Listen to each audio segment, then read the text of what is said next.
രസം ഉണ്ടാക്കിയാലോ? ആദ്യം തന്നെ ചട്ടി ചൂടായതിനു ശേഷം അതിൽ കുറച്ച് എണ്ണ ഒഴിക്കണം. അത് കഴിഞ്ഞ് കുരുമുളകും ജീരകം വെളുത്തുള്ളി ഇത് മൂന്നും കൂടി ചതച്ച്, ഒരുപാട് ചതയ്ക്കേണ്ട, ചെറുതായിട്ടൊന്ന് ചതച്ച് ഇതിനകത്തോട്ടിടണം. അതിൻ്റെ പച്ചമണം മാറുന്ന വരെ നന്നായിട്ടൊന്ന് ഇളക്കി കൊടുക്കണം. അത് കഴിഞ്ഞ് ഒരു മീഡിയം സൈസ് തക്കാളി നീളത്തിലരിഞ്ഞ് ഇതിനകത്തോട്ട് ഇട്ട് കൊടുക്കണം. അത്യാവശ്യം നല്ലപോലെ വഴഞ്ഞു വന്നതിന് ശേഷം ഞാനിവിടെ ഒരു മീഡിയം സൈസ് തക്കാളി നല്ലപോലെ അരച്ചെടുത്തിട്ടുണ്ട്, അതുകൂടി ഇതിനകത്ത് ഇട്ട് കൊടുക്കുന്നുണ്ട്. നല്ലോണം ഇളക്കിയതിന് ശേഷം ഇതിനകത്തോട്ട് കുറച്ച് വെള്ളം ഒഴിച്ച് കൊടുക്കുന്നുണ്ട്. നിങ്ങളുടെ ആവശ്യാനുസരണം എത്രയാണോ വേണ്ടത് അതനുസരിച്ചിട്ട് വെള്ളം ഒഴിച്ച് കൊടുത്താൽ മതി. അത് കഴിഞ്ഞ് ഇതിനകത്തോട്ട് ഉപ്പ് ഇട്ട് കൊടുക്കണം. നിങ്ങളുടെ ആവശ്യാനുസരണം ഇട്ട് കൊടുത്താൽ മതി. ഇനി നമുക്കിത് അടച്ച് വെക്കാം, എന്നിട്ട് നല്ല രീതിയിൽ തിളപ്പിച്ചെടുക്കാം.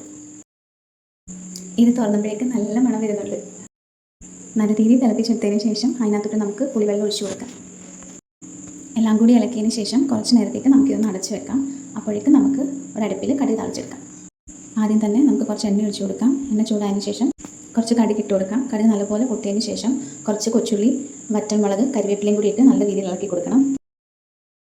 അത് കഴിഞ്ഞ് സ്വല്പം മഞ്ഞൾപ്പൊടിയും പിന്നെ കുറച്ച് കായം കൂടി ഇട്ട് കൊടുക്കണം. നമുക്ക് ഈ കടുക് വറുത്തത് ഇനി രസത്തിലോട്ട് ഇട്ട് കൊടുക്കാം. നമുക്ക് കുറച്ച് മല്ലിയിലയും കൂടി ഇട്ട് കൊടുക്കാം. മല്ലിയില ഇട്ടതിന് ശേഷം നമുക്കൊരു 2 മിനിറ്റ് കൂടി ഒന്ന് തിളപ്പിച്ചെടുക്കാം. അപ്പോൾ നമ്മുടെ രസം റെഡി ആയിട്ടുണ്ട്. നല്ല സ്വാദും നല്ല മണമുണ്ട്. എല്ലാവരും ഒന്ന് ട്രൈ ചെയ്ത് നോക്കണം. ഇഷ്ടപ്പെട്ടെങ്കിൽ കമൻറ്റ് വന്ന് അറിയിക്കാം. അപ്പോൾ ഇത്രയേ ഉള്ളൂ. Thank you for watching. Bye, take care.